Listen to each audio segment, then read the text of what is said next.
CITU 54వ ఆవిర్భావ దినోత్సవాన్ని పురస్కరించుకొని గురువారం సూర్యాపేట జిల్లా కేంద్రంలో యూనియన్ అధ్యక్షులు ఎం రాంబాబు జెండా ఆవిష్కరించారు. ఈ సందర్భంగా సిఐటియు జిల్లా కార్యదర్శి నెమ్మాది వెంకటేశ్వర్లు మాట్లాడారు.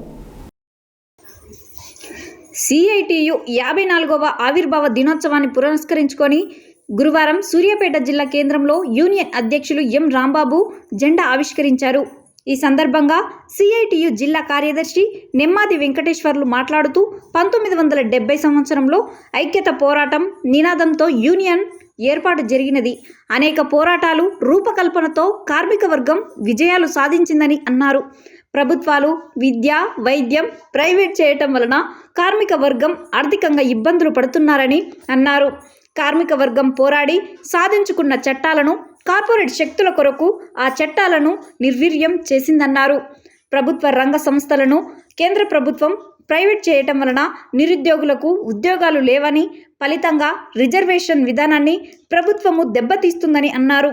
పెరుగుతున్న ధరలకు అనుగుణంగా కనీస వేతన చట్టాన్ని సవరించటం ప్రభుత్వాలు విఫలం అయినాయని అన్నారు. అమాలి, ట్రాన్స్పోర్ట్ కార్మికులకు సంక్షేమ బోర్డు కొరకు కార్మికులు పోరాటాలు చేస్తారని, సంక్షేమ బోర్డు సాధన కొరకు కార్మికులు ఐక్యంగా ఉద్యమించాలని పిలుపునిచ్చారు.